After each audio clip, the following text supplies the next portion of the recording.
거룩하신 하나님 아버지, 오늘도 우리를 부르셔서 아버지 하나님 앞에 찬양과 경배로 이 하루와 이 한 주를 시작하게 하시니 감사합니다.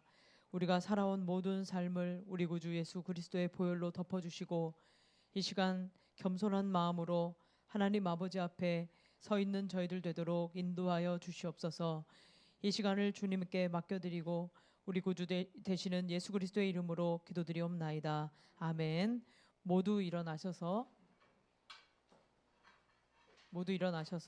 찬송가 6장 찬양 드리시겠습니다.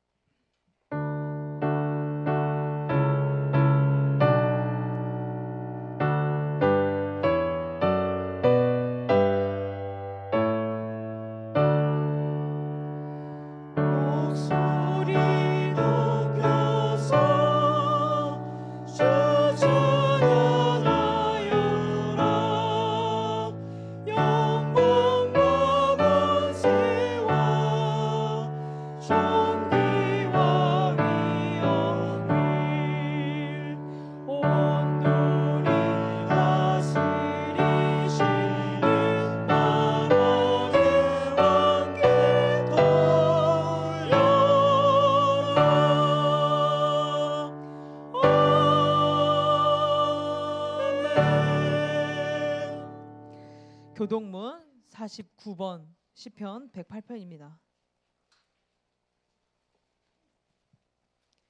교동문 49번 시편 108편입니다.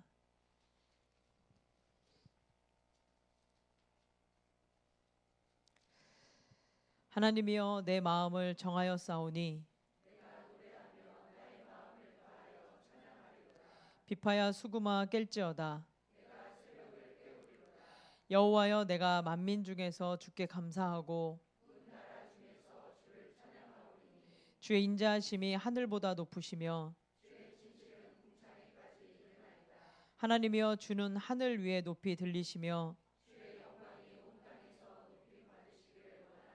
다 같이 주께서 사랑하시는 자들을 건지시기 위하여 우리에게 응답하사 오른손으로 구원하소서. 아멘. 사도신경으로 우리의 신앙을 고백하겠습니다. 전능하사 천지를 만드신 하나님 아버지를 내가 믿사오며 그 외아들 우리 주 예수 그리스도를 믿사오니 이는 성령으로 잉태하사 동정녀 마리아에게 나시고 본디오 빌라도에게 고난을 받으사 십자가에 못 박혀 죽으시고 장사한 지 사흘 만에 죽은 자 가운데서 다시 살아나시며 하늘에 오르사 전능하신 하나님 우편에 앉아 계시다가 저리로서 산 자와 죽은 자를 심판하러 오시리라. 성령을 믿사오며 거룩한 공회와 성도가 서로 교통하는 것과 죄를 사하여 주시는 것과 몸이 다시 사는 것과 영원히 사는 것을 믿사옵나이다. 아멘. 모두 앉으셔서 찬송가 370장 찬양 드리시고 기순환 전사님 기도 인도하시겠습니다.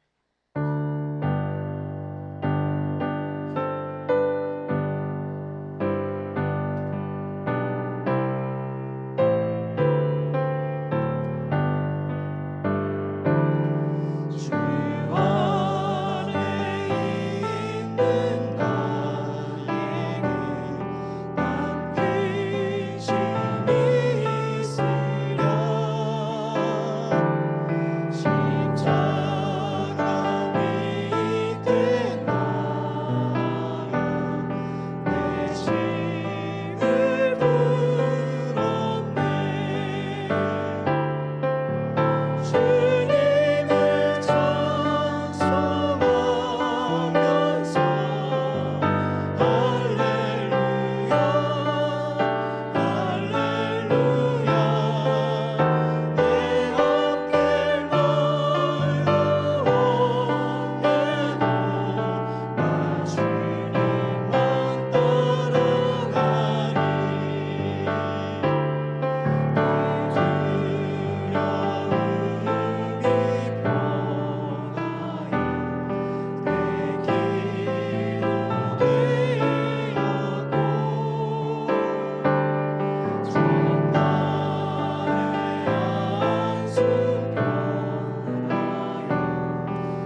하나님 아버지, 허물과 죄로 죽은 우리를 예수 그리스도의 피로 살려주시고 구원의 은혜 안에 거하게 하심을 감사드립니다. 오늘 또 저희들이 은혜에 감사함으로 예배의 자리에 서 있습니다. 주님, 저희들을 받아 주옵소서. 거룩하신 주님, 주님 보시기에 합당하지 못한 우리의 모습을 이 시간 드러나게 하시고 생각나게 하셔서 회개하도록 도와주시옵소서. 죄에 대하여는 날마다 죽고 빛 대신 주님으로 날마다 새로워지길 원합니다. 도와주시옵소서. 하나님 아버지, 이 나라와 이 민족을 지켜 주시옵소서. 어둠 가운데 있던 이 나라에 많은 순교의 피를 통해 복음을 허락하여 주셨음을 감사드립니다. 그 은혜를 잊지 않고 기억하고 감사하며 빚진 자로 살아가게 하옵소서.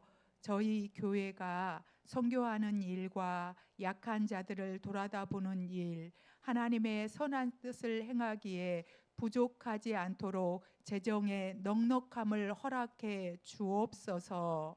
각 가정과 일터에 영혼의 잘됨을 먼저 허락하시고 범사가 잘되고 강건하며 하는 일마다 30배, 60배, 100배의 열매가 맺어져서 하나님이 기뻐하신 일들을 감사함으로 능히 감당하게 도와주시옵소서. 하나님, 한 해의 끝자락을 살고 있습니다.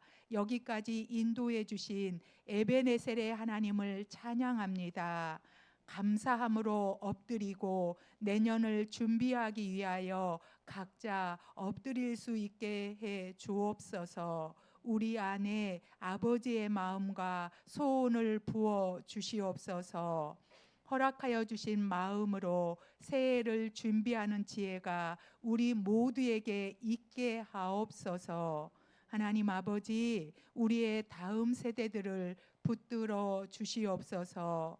부모인 저희에게 먼저 주님을 인격적으로 깊이 만나는 은혜를 주셔서 말씀과 성령의 인도함으로 믿음의 기본과 균형을 잘 이루게 하옵소서. 다음 세대들이 이 세대 가운데 구별된 하나님의 자녀들로 살아갈 수 있도록 믿음의 정체성이 정확하게 세워지도록 도와주시옵소서.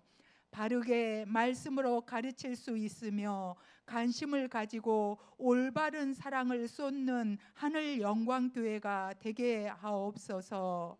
하나님께서 세워주신 목사님과 부교역자들, 교사들과 모든 성도들에게 주님의 영으로 충만하게 하옵소서. 우리가 하고 싶은 일을 하는 교회가 아니라 주님이 원하시는 일들을 감당하는 교회 되게 하옵소서. 우리 각자 안에 주님의 나라가 이루어지게 하옵소서.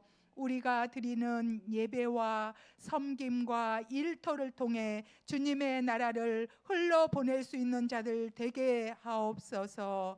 이 시간 말씀을 전하시는 목사님을 성령님 기름을 부어 주시옵소서. 아버지께서 우리 각자에게 주시는 말씀으로 받게 하옵소서. 감사드리며 예수님의 이름으로 기도드렸습니다. 아멘.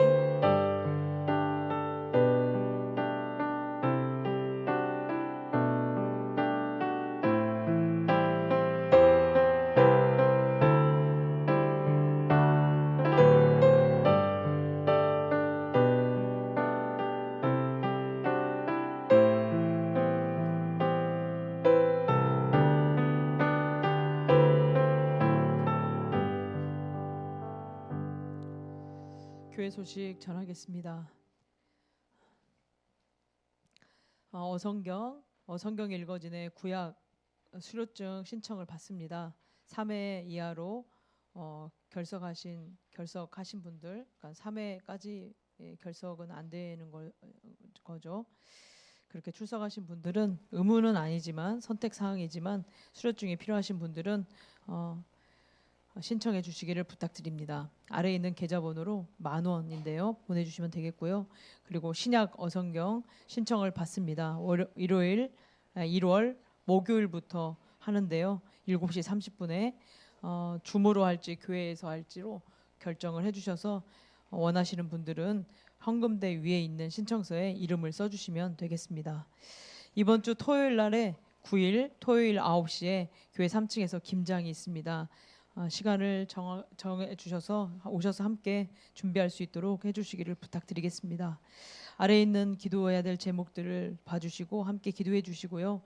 기도해 주셔서 우리 이하영 전사님 아버님께서 많이 좋아지셨습니다. 전주로 지금 내려와 계시고요. 예수병원에 있고요. 기도해 주셔서 지금 6개월 이상 걸려야 의식이 돌아온다고 했는데 의식은 이미 돌아오셨고, 그리고 또 하나님이 놀랍게도 은혜를 많이 주셔서 앉기도 하시고 또 부축하면 서서 걸으려고도 하셔서요. 지금 엄청 기적 같은 그런 상황입니다. 계속해서 기도해 주시고 그리고 구원의 은혜가 있도록 위해서도 특별히 기도해 주시기를 부탁드리겠습니다. 우리 같이 말씀 찾아보도록 하겠습니다. 마태복음 6장 19절부터 24절 말씀입니다.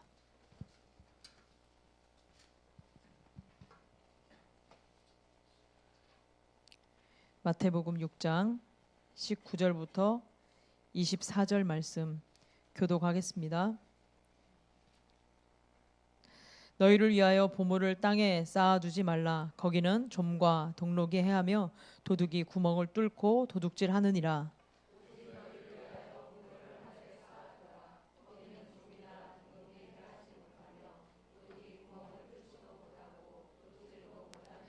내 보물 있는 그곳에는 내 마음도 있느니라.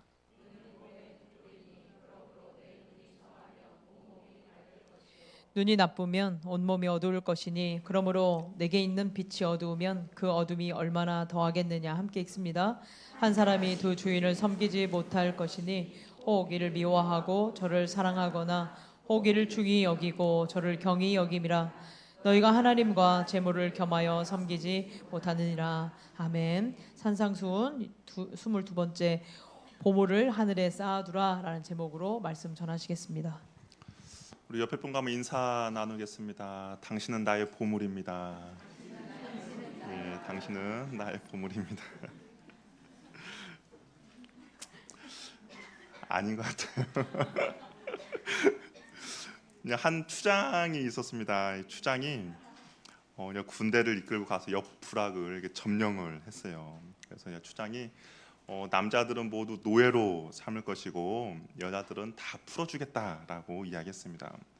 그리고 이제 그 여자들에게는 보물을 하나씩 가지고 갈 수 있도록 하겠다라고 했습니다.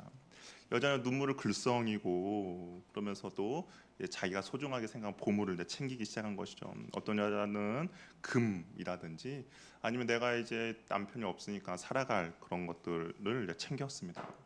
어떤 한 여자가 자기보다 크고 무거운 보따리를 이제 들고 나오는 거예요. 근데 추장이 아니 보물 하나만 가져가라고 했는데 웬 보따리냐 하면서 보따리를 풀어 보았습니다. 그때 거기에 그 여자의 남편이 있었던 거예요. 추장이 화가 났죠. 아니 왜 남편을 데리고 왔냐라고 물었더니 이 여자가 제 보물은 남편입니다라고 대답했다는 거예요. 어떻습니까? 남편이 보물입니까? 그래서 추장이 너무 감동받아가지고 남편을 데려가도록 이렇게 허락해 주었다라는 그런 이야기인데요.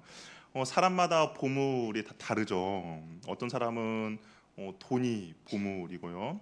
어떤 사람은 명예라든지 인기라든지 권력들이 보물입니다.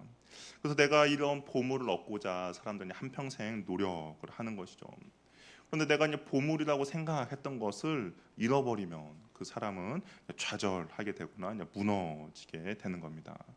이제까지 예수님께서는 우리에게 올바른 신앙생활을 어떻게 해야 될지에 대해서 구제와 기도와 금식을 예로 가르쳐 주었습니다.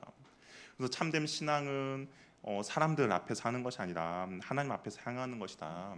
사람의 칭찬을 바라면서 구제를 한다든지 그리고 기도를 한다든지 금식하지 말고 오직 하나님만을 바라고 하나님의 칭찬과 상급을 받으라고 예수님께서 가르쳐 주었습니다. 근데 어떨까요? 막상 예수님의 그런 가르침이 있었음에도 불구하고 쉽지 않아요. 올바른 신앙생활 하는 것은 쉽지 않습니다. 하나님을 생각하기보다는 아무래도 사람들의 반응을 이렇게 살펴보게 되고요. 하나님의 칭찬이 있는 줄 알매도 불구하고 사람들에게 인정받고 싶고 칭찬받고 싶은 것이 우리들의 마음입니다. 사람들이 인정해주지 않으면 마음 한쪽 구석에 약간 섭섭한 마음이 드는 것도 사실이에요. 그래서 예수님은 우리에게 그냥 참된 신앙을 갖는 데 있어서 방해된 요소들이 있다라고 이야기해 줍니다. 그것들이 세 가지인데요. 우리가 앞으로 계속 살펴볼 텐데 첫 번째 물질의 문제라는 거예요. 그리고 염려의 문제, 그리고 남을 비판하는 문제가 우리의 신앙생활을 방해하는 그런 세 가지 요소라고 이야기합니다. 우리가 이 세상을 살아가는 동안에 이 세 가지를 극복을 한다면 정말 우리가 자유롭고 겸손한 그런 그리스도인이 될 수 있을 것입니다. 그래서 우리가 오늘은 그 첫 번째 그 재물에 대해서 함께 말씀을 좀 나누려고 합니다. 예수님께서 이렇게 말했죠. 오늘 너희를 위하여 보물을 땅에 쌓아두지 말라라고 이야기를 했습니다. 이 보물이라는 것은 내가 소중하게 생각하는 거죠. 사람마다 다 다릅니다. 그리고 이 보물이라는 것은 연령마다도 다 달라요. 우리가 가치를 부여하고 간직하려는 물건이 바로 이 보물입니다. 그래서 보물은 사람의 마음을 사로잡고요. 보물은 사람의 마음은 그 보물을 따라갑니다. 그 보물이 인생의 목적이 되고 인생의 소중한 그런 가치가 되는 거죠. 그래서 예수님께서는 21절에 보니까 이렇게 말씀하셨어요. 보물이 있는 곳에 내 마음도 있다라고 말씀하고 있습니다. 그러면서 이 보물을 예수님은 땅에 쌓아두지 말라라고 이야기를 하는 것이죠. 예수님 당시에는 은행이 없었습니다. 그러다 보니까 사람들이 이제 불을 크게 세 가지 방법으로 불을 추척을 했어요. 그 첫 번째는 의복을 모았습니다. 옷감들을 모은 것이죠. 우리가 생각할 때 옷이 무슨 돈이 될까라고 생각할 수도 있겠지만 우리가 뭐 사극이라든지 그런 거 보면 임금님이 신하들에게 비단 같은 것을 이렇게 선물로 주는 것을 우리가 볼 수가 있습니다. 옛날에는 옷감이 소중했고 또한 그런 염색 기술이 잘 발전되지 않았기 때문에 그 모든 것들 다 수작업으로 했기 때문에 그런 것들이 비쌌던 것이죠. 근데 문제는 좀이 먹는다는 거예요. 관리를 조금만 잘못하면 구멍이 뚫려서 입을 수가 없게 됩니다. 우리 뭐 지금은 여러 가지 이제 뭐 좋은 방향제라든지 그런 거 있어서 그런 것도 없지만 예전만 생각해도 뭐 옷 같은 거 금방 넣어놓으면 뭐 구멍이 나 있고 그런 것들을 우리가 다 경험해 보셨을 겁니다. 두 번째는 창고에 곡식을 쌓아 두는 거죠. 그래서 창고가 지금 그런데 뭐 창고가 지금처럼 막 튼튼하진 않아요. 그러다 보니까 창고에 곡식을 두면 그런 쥐들이 와서 먹고 새가 들어와서 먹습니다. 또한 튼튼하지 않다 보니까 세월이 지나면 그것들이 썩어 버리는 것이죠. 그리고 세 번째는 재산을 축적하기 위해서 어떤 항아리라든지 그런 곳에 그냥 기중품을 넣고 땅에 묻습니다. 그리고 아니면 창고에 보관하는 것이죠. 그렇다고 해서 안전하냐? 그렇지 않습니다. 또한 도둑들이 들어서 쉽게 뚫고 들어가 그런 가져가 버리는 것이죠.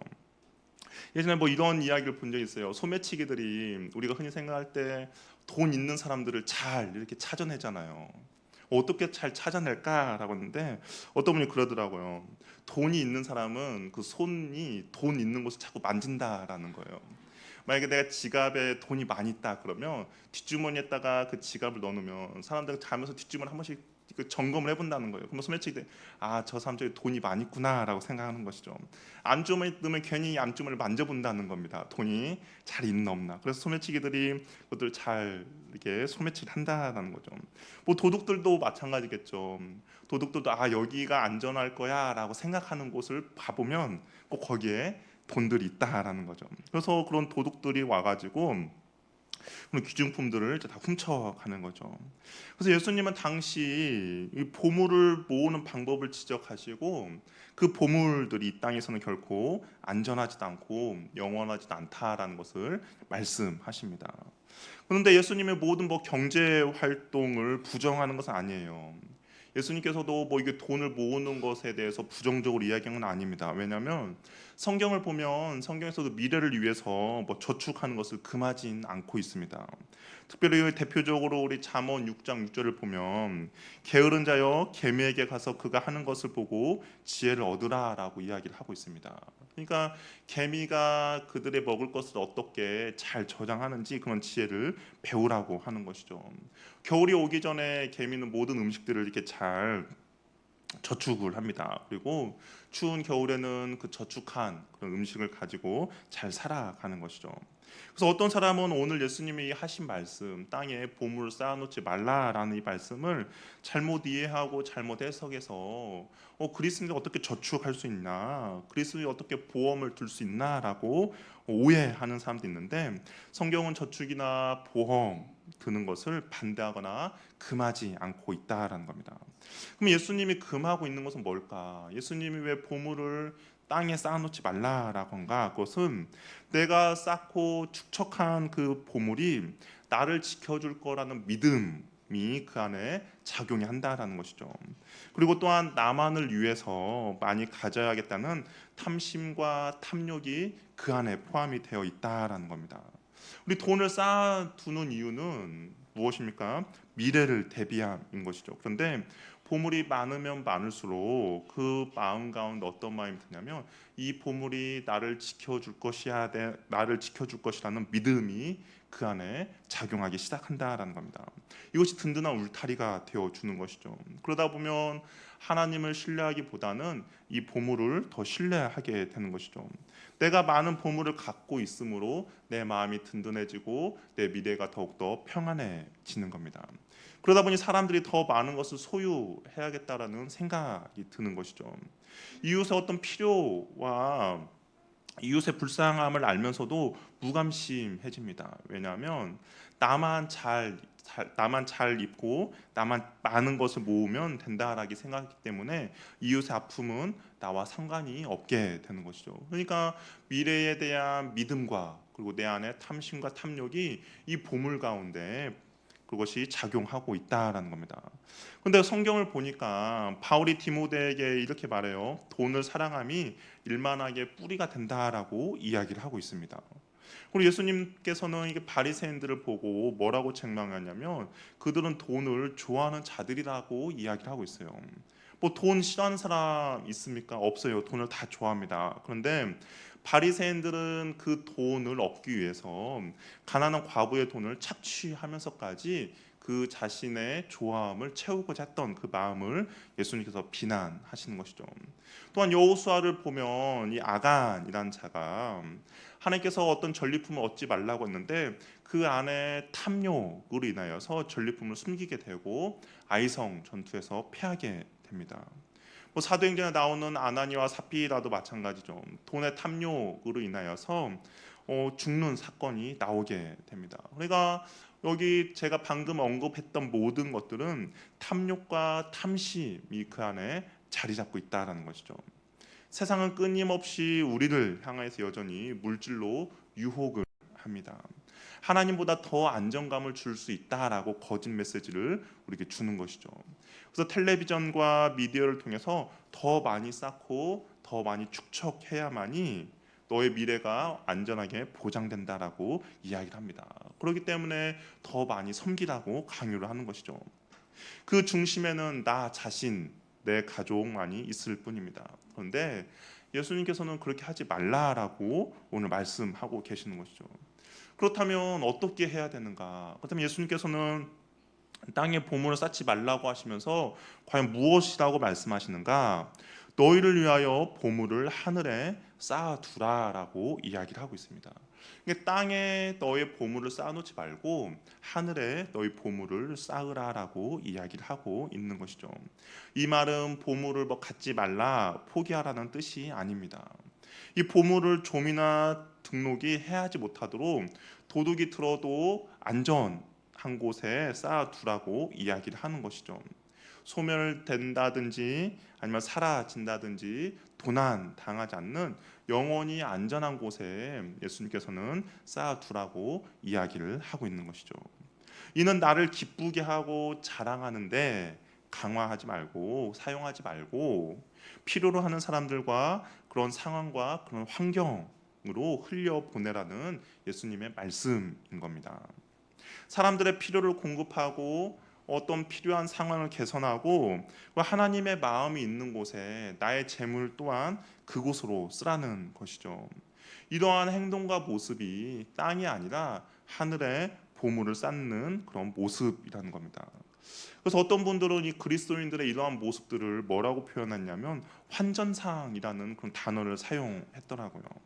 우리가 환전은 뭐 돈을 이렇게 바꾸는 거잖아요. 뭐 달러라든지 유로라든지 엔화로 이게 바꾸는 것이 환전하는 일입니다. 근데 그리스도인들은 이 땅의 재물을 하늘의 보화로 바꾸는 그런 환전상이라고 이야기를 하고 있다라는 것이죠. 우리가 흔히 인생을 이야기할 때 사람들 뭐라고 말합니까? 공수래 공수거라고 이야기하죠. 빈손으로 왔다가 빈손으로 가는 것이 인생이다라고 이야기를 하고 있습니다. 이 땅에서 아무리 내가 많은 것을 성취하고 모아 두었다 하더라도 우리가 다는 것처럼 하나도 들고 갈 수가 없다라는 거죠. 재물은 우리가 이 땅에 있는 동안만 소유하는 것이죠. 뭐 영원하지도 않습니다. 그리고 우리를 영원히 지켜줄 수도 없다라는 것이죠. 하지만 이 땅에 있을 때 내가 정말 좋은 일에 하나님이 원하는 일에 우리의 재물을 사용하고 흘려보낸다면 그것이 바로 하늘의 보물을 쌓는 것이라고 이야기를 하고 있는 것이죠. 근데 문제는 무엇이 문제냐면 하늘의 보물을 쌓아 놓는 것을 사람들이 불확실하다라고 생각하고 있다라는 겁니다. 어떻습니까? 여러분 하늘의 보물을 쌓는다는 것이 어떤 확신으로 다가오십니까? 대부분 우리가 은행에 돈을 예금하는 것은 뭔가 안전하고 확실하다라고 생각을 하면서도 하늘의 보물을 쌓는다는 거에서는 없어지는 거다. 그리고 내 손에서 사라지는 것이다라고 생각합니다. 왜 그럴까요? 이유는 뭐 다른 것이 아니라 한 가지 이유인데요. 그것은 무엇이냐면 천국에 대한 소망과 믿음이 바로 적거나 아니면 없기 때문입니다. 내가 천국에 대한 믿음이 없다든지 아니면 내가 천국에 대한 소망이 없기 때문에 하늘의 보물을 쌓는다는 것이 불확실하다라고 느끼는 것이죠. 우리가 지금 돈이 있다면 어떤 투자할 곳을 찾을 겁니다. 그 땅에 그 돈을 쌓는 것을 모색을 하는 것이죠. 그렇지만 어떻게 하늘에 내가 보물을 쌓을까에 대한 고민은 하지 않는다라는 거죠. 왜 그렇습니까? 불확실하기 때문입니다. 어느 부자 청년이 예수님을 찾아왔어요. 그래서 어떻게 하면 영생을 얻을 수 있습니까? 라고 물어봅니다. 그때 예수님께서 이렇게 말씀하셨죠. 우리 마태복음 19장 21절 말씀을 같이 한번 읽어보도록 하겠습니다. 시작.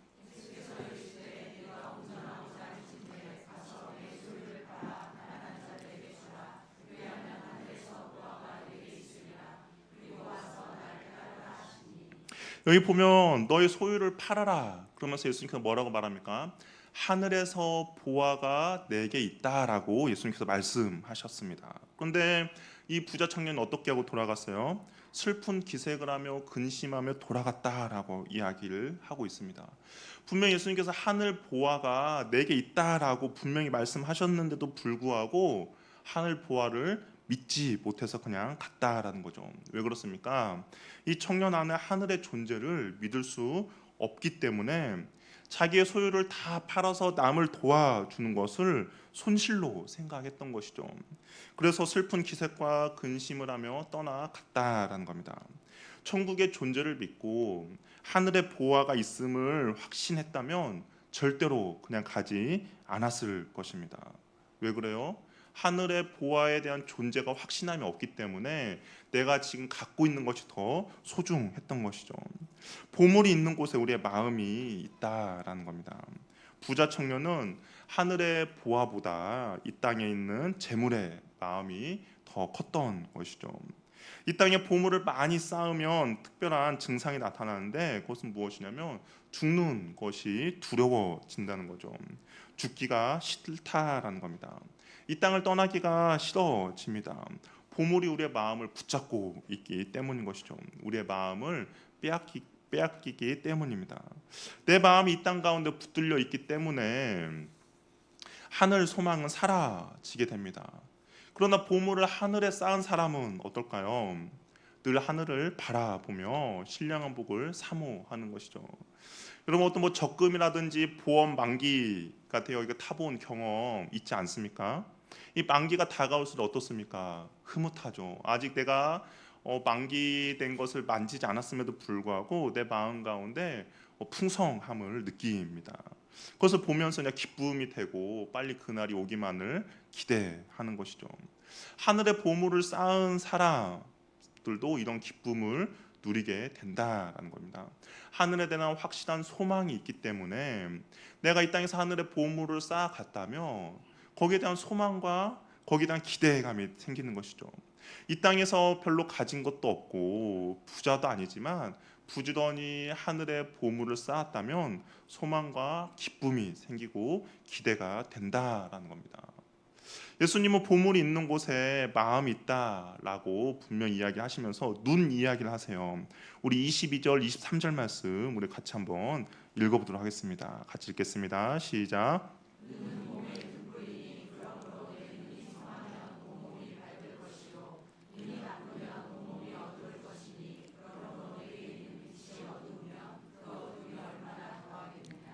갑자기 눈에 대한 이야기를 하니까 이거 뭔가 좀 문맥이 맞지 않는다라고 생각이 들을 수도 있어요. 그런데 이 말씀은 보물이 있는 곳에 네 마음도 있다라는 말씀과 연결이 되는 겁니다. 우리가 보물을 이 땅에 쌓아두지 말고 하늘에 쌓아두면 우리의 눈이 열려서 하늘을 바라볼 수 있어야 한다라고 이야기하는 것이죠. 그러니까 하늘의 보물을 쌓기 위해서는 우리의 눈이 열려야 하늘의 보물을 쌓을 수 있다라는 겁니다.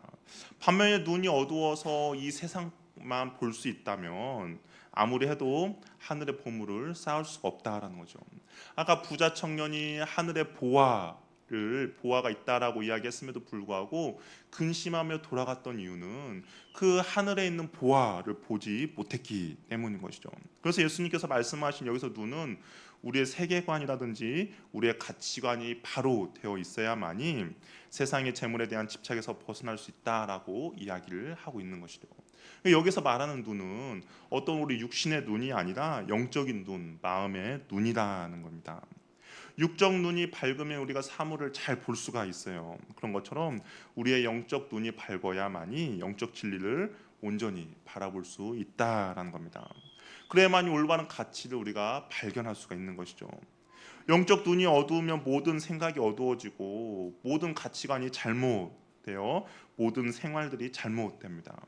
왜 사람들이 올바른 곳에 투자하지 못하고 자꾸만 없어질 것에 썩어질 것에 투자할까요? 바로 눈이 어둡기 때문인 것이죠. 우리가 흔히 이런 걸 말해서 안목이라고 하잖아요. 어떤 이게 돈의 안목이 좋은 사람들은 딱 보면 알더라고요. 어느 곳에 투자하면 무엇을 하면 정말 돈의 흐름이 잘 보인다라고 이야기를 하고 있습니다. 그런데 사람들이 이런 썩어 없어질 거에 계속적으로 투자하는 이유는 우리의 그런 영적인 눈이 어둡기 때문이라는 겁니다. 하늘에 가 있어야 할 마음이 세상의 것들의 마음을 빼앗기다 보니까 오직 나를 기쁘게 하기 위해서 나의 미래만을 위해서 나의 정욕과 나의 욕심만을 위해서 이 땅에 보물을 쌓아놓고 살아간다라는 겁니다. 하늘에 있는 그 하늘의 보화를 보지 못하는 것이죠. 바로 영적인 눈이 어둡다라는 겁니다. 천국을 바라보지 못하고 영원한 세계를 바라보지 못하기 때문인 것이죠. 우리가 무엇보다 우리의 눈이 밝아야 이 세상이 우리의 전부가 아니구나라는 것을 볼 수가 있는데 그래야만이 하늘의 보물을 바라볼 수가 있는데 우리의 눈이 어둡다 보니까 마치 이 세상이 전부인 것처럼 살아가는 겁니다. 주님을 바르게 믿으면 마음이 나누지 않고 정말 밝은 눈을 갖게 되는데 우리가 주님에 대한 믿음이 불확실하기 때문에 우리의 눈이 어두워져서 그 주님을 온전히 바라보지 못하고 있다라는 겁니다. 그러다 보니까 세상의 욕망에 휘둘리게 되는 것이죠. 그러다 보니까 세상에 따만 쌓아 놓으려고 발버둥 치는 겁니다. 예수님께서 그렇게 하지 말라라는 것이죠. 하나님이 주신 것으로 하나님과 이웃을 섬기면서 의미 있고 가치 있는 일에 너희 보물을 사용하라고 이야기를 하고 있습니다. 하늘에 마음이 가 있어야 부지런히 하늘의 보물을 쌓으며 살아가는 것이죠. 우리가 이 세상에 살아간 인생 어떻습니까? 한 번뿐입니다. 정말 소중한 인생인 것이죠. 그러면 이 땅을 살아가면서 우리의 소중한 인생에 있어서 정말 소중한 것에 우리의 힘과 우리의 시간과 우리의 물질을 사용해야 한다는 것이죠. 이런 사람은 하나님이 아닌 다른 것을 주인으로 삼지 않습니다. 온전히 하나님만을 나의 최우선순위로 살아가게 되는 것이죠. 우리 그리스도인들뿐만 아니라 이 세상에서는 중간지대는 없어요. 내가 하나님을 섬기든지 아니면 다른 것을 섬기는 겁니다. 회색지대는 존재하지 않습니다. 내가 하나님을 우선순위로 하지 않는다면 나는 다른 거, 재물이라든지 보물을 섬기는 사람이라는 것이죠. 적당히도 없습니다. 근데 많은 사람들이 이렇게 착각하는 사람도 있어요. 하나님과 재물을 같이 섬길 수 있다라고 착각합니다. 나는 하나님도 열심히 섬길 수 있고 또한 이 재물도 나는 잘 섬길 수 있어라고 생각하지만 성경에서는 분명히 우리들에게 선을 그어주고 있습니다. 하나님과 재물과는 타협은 본질상 불가능하다라고 이야기를 하고 있는 것이죠. 이 땅에 내가 무엇인가를 끊임없이 쌓으면 하늘에서 보물을 쌓기는 불가능하다라고 이야기를 하고 있습니다. 이 땅에서 나는 누구를 섬기며 살고 있는가? 이 땅에서 재물에 대한 나의 태도를 보면 우리는 알 수 있습니다. 먼저 돈을 버는 방법을 보면 알 수 있는 것이죠. 이 돈을 벌 때 우선순위의 문제에 부닥치게 됩니다.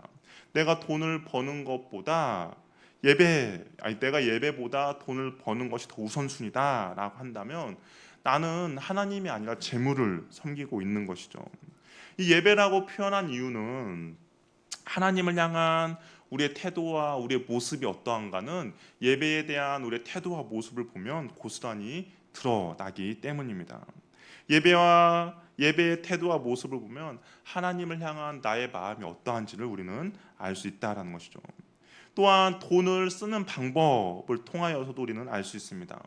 내 자신과 내 가정과 내 자녀를 위해서는 아낌없이 사용을 하지만 이웃과 교회와 그리고 그 도움이 필요한 사람들에게 있어서 인색하다면 나는 재물을 섬기고 있는 것이죠. 움켜쥐는 것이 아니라 펼쳐서 흘려보내는 것이 내가 하나님을 온전히 섬기고 있다는 증거인 것이죠. 재물은 섬기라고 하나님께서 우리에게 주신 것이 아닙니다. 하나님을 섬기는 도구로 사용하라고 재물을 우리에게 허락해 주신 것이죠. 우리는 우리의 재물뿐만 아니라 우리의 재주, 우리의 건강, 우리의 시간, 하나님께서 우리에게 주신 그 모든 것들을 하나님을 섬기는 도구로 사용해야 한다라는 거죠. 하나님을 섬기는 도구로 사용한다는 것은 하나님의 마음이 있는 곳에 나 또한 그곳에 나의 마음이 있어야 한다라는 겁니다. 하나님을 위한 도구로 재물을 사용할 때 그렇다면 재물은 더 이상 우리들에게 걸림돌과 유혹이 되지 않고 이 재물을 통하여서 내가 하나님의 큰 상급을 받을 수 있는 하나의 도구로 된다라는 것이죠. 내가 하나님 나라의 보물을 쌓을 수 있는 그런 유익이 바로 이 재물이 될 수 있다라는 겁니다. 우리 디모데전서 6장 18절 19절 말씀 우리 같이 한번 읽어보도록 하겠습니다. 같이 한번 읽겠습니다. 시작.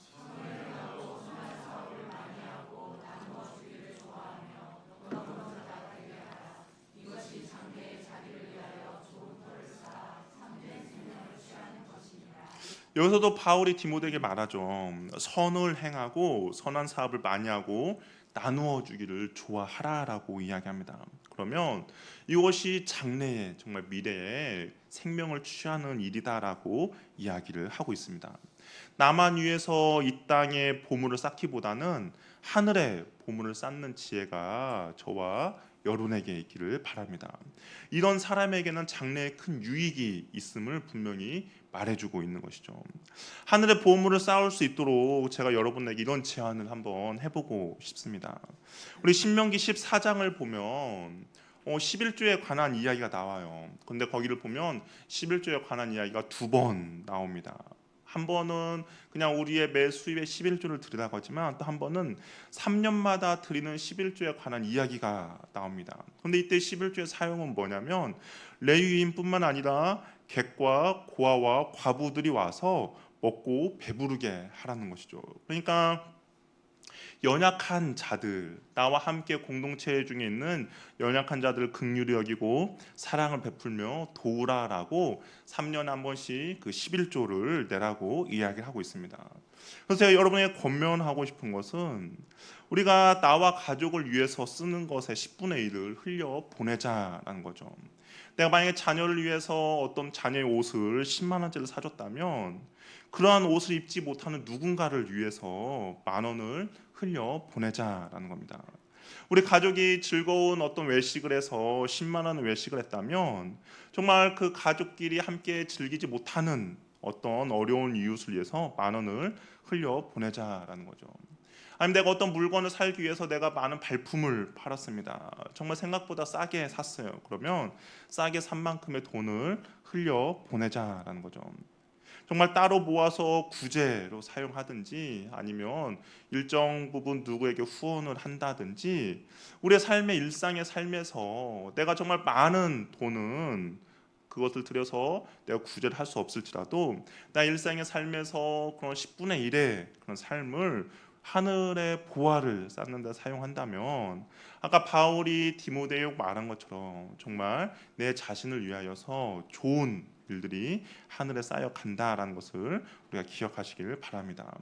흘려 보내는 것은 돈의 많고 적음의 문제는 아닌 것 같습니다. 그것은 바로 마음의 문제라는 것이죠. 우리가 뭐 연말이 된다든지 그러면 종종 그런 것들 뉴스로 나오지 않습니까? 어떤 폐지를 모아서 판 돈을 가지고 이웃을 구제하는 데 사용해 달라는 그런 이야기들이 있습니다.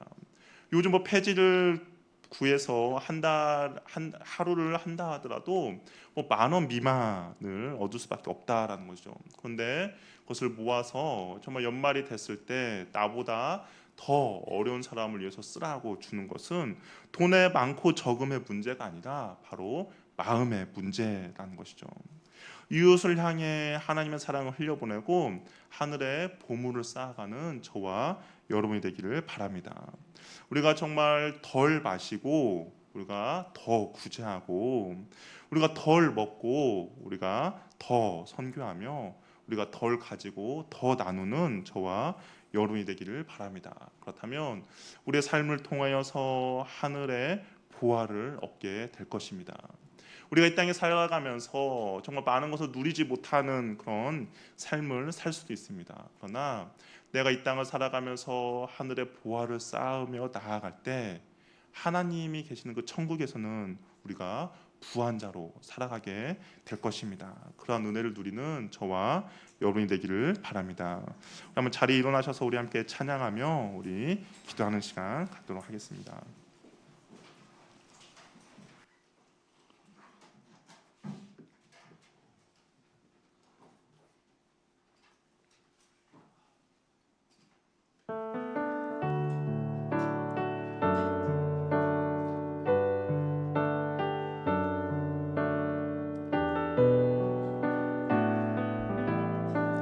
화려하지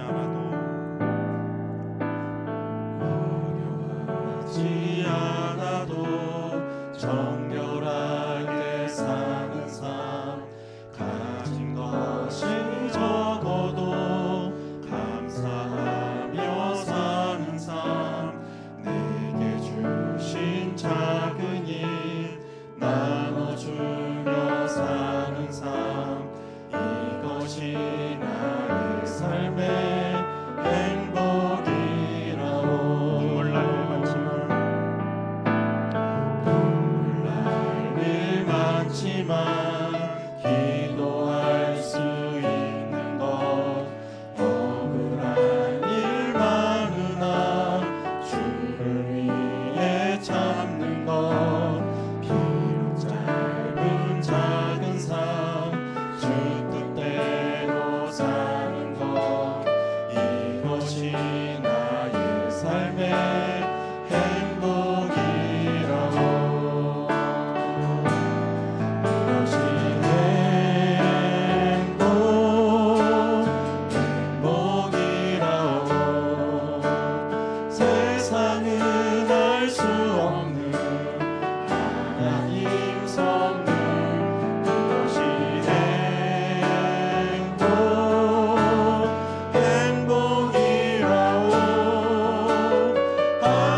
우리에게 말씀하고 계십니다. 보물을 하늘에 쌓아놓으라는 것이죠. 근데 하늘에 쌓는 것이 어려운 것은 내 마음 가운데 아직 불확실하기 때문이죠. 내가 주님에 대한 믿음이 없다든지 내가 하늘에 대한 소망이 적어서 하늘에 쌓는 것이 마치 손해 본다라고 느끼기 때문입니다. 우리 시간 기도할 때 하나님, 나에게 하늘에 대한 소망을 더욱더 굳건하고 확실하게 하여 주시옵소서. 내가 그런 마음을 나에게 허락해 주셔서 내가 하늘에 보물을 쌓는 것이 없어지거나 사라지는 것이 아니라 하나님의 그 나라에 온전히 쌓아가는 것을 내가 밝히 알 수 있도록, 그것이 나에게 확신으로 다가올 수 있도록 주여 나에게 은혜 베풀어 달라고 우리 한번 같이 기도하고요. 또 우리 주변에 지들 가운데 힘들고 어려운 지들이 있습니다. 나의 욕심과 내 가족만을 위해서 내가 보물을 쌓는 것이 아니라 하나님 나에게 있는 것들을 흘려보낼 수 있는 그런 은혜를 허락해 달라고. 그래서 나만, 내 가족만 부유하고 평안한 것이 아니라 내 주변에 있는 내 지체들에게도 내가 누릴 수 있는 행복과 감사를 동일하게 누릴 수 있도록 나를 사용해 달라고 한번 주님 앞에 기도하며 나가도록 하겠습니다. 할렐루야. 하나님 아버지 감사합니다. 주께서 우리 삶 가운데 주신 은혜가 날마다 넘쳐날 수 있도록 주여 도와주시옵소서. 하나님께서 우리에게 말씀하십니다. 보화를 이 땅 가운데 쌓아놓지 말라라고 이야기합니다. 하나님, 내가 하늘에 나의 보화를 온전히 쌓는 인생을 살기를 원합니다.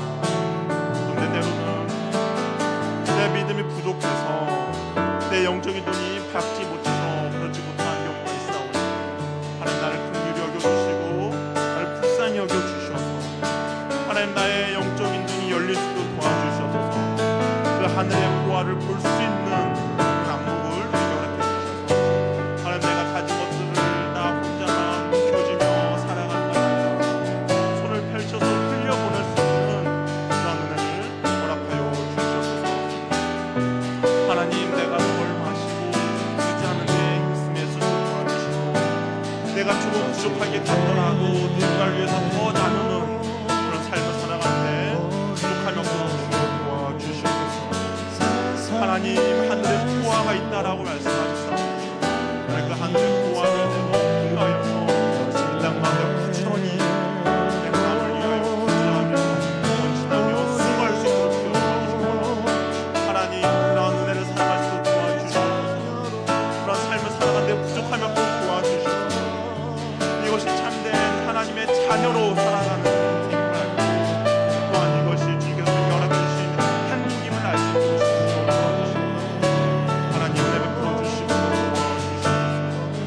하나님, 돈의 적고 많음의 문제가 아니라 내 마음의 문제, 하나님, 내가 온전히 헌신하며 나갈 수 있도록 도와주시옵소서.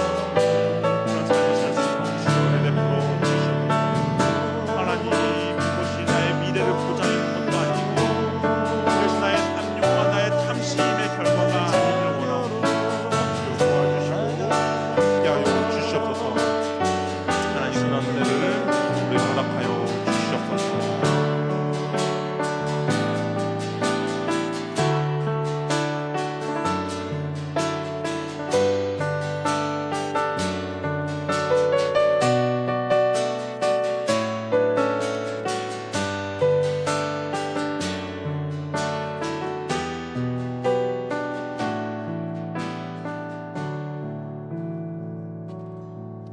사랑의 하나님 아버지,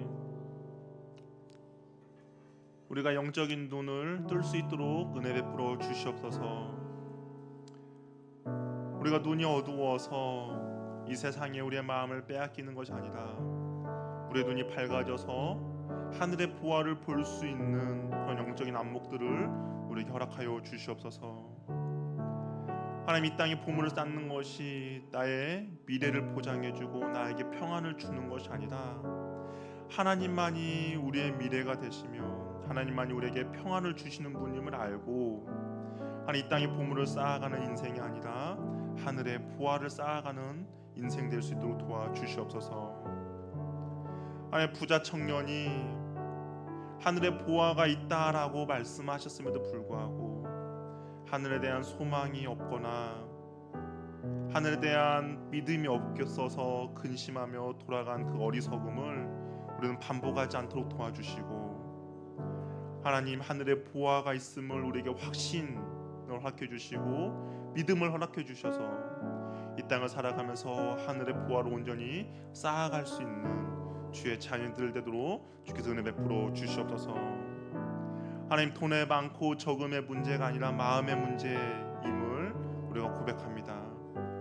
하나님, 내가 많은 것을 꼭 도와줘야만이 하늘의 보화를 쌓는 것이 아니라 적어도 작은 금액이라도 나보다 못한 이웃을 위하여 흘려보낼 때 하늘의 보화를 쌓아가는 귀하고 복된 행동 되도록 주께서 은혜 베풀어 주시옵소서. 하나님, 나를 위하여서 사용했다면 또한 옆에 있는 이웃을 위하여서 흘려보낼 수도 도와주시고, 나의 가족을 위하여서 좋은 것을 사용했다면 또한 옆에 있는 지체를 위하여서 흘려보낼 수 있는 그런 마음을 우리에게 허락해 주시고, 내가 덜 먹더라도 우리가 구제할 수도 도와주시고, 내가 덜 가지더라도 나눌 수 있는 그런 넉넉한 마음을 주의 자녀들에게 허락하여 주시옵소서. 하나님, 오늘 주 앞에 나올 때 빈손으로 나오지 않았습니다. 이 귀한 예물 하나님께 올려드립니다. 하나님, 이 예물이 쓰이는 곳곳마다 하늘의 보화가 쌓여질 수 있도록 도와주시고, 하나님 그 드린 손길을 주께서 기억하여 주셔서 이 땅 가운데 다른 사람에게 베풀어 수 있는 귀하고 복된 손길 되도록 주께서 은혜 베풀어 주시옵소서. 하나님, 우리와 함께 예배드리지 못한 지체들이 있습니다. 어느 곳에 있든지 하나님, 땅에 보화를 쌓는 인생이 아니라 하늘에 보화를 쌓는 인생 될 수도 도와주시고, 천국에 대한 소망과 확신을 허락해 주셔서 영적인 눈을 가지고 하나님 나라를 온전히 바라보며 살아가는 데 부족함이 없는 주의 자녀들 되도록 은혜 베풀어 주시옵소서. 이제 우리 주 예수 그리스도의 은혜와 하나님의 사랑과 성령님의 교제, 교통, 충만하심이 이 땅에 보물을 쌓아가는 인생이 아니라 영적인 눈이 띄어지고 천국 보화가 있음을 알아서 하늘의 보화를 쌓아가고자 하는 주의 자녀들에게 이제부터 영원토록 함께 있을지어다. 아멘.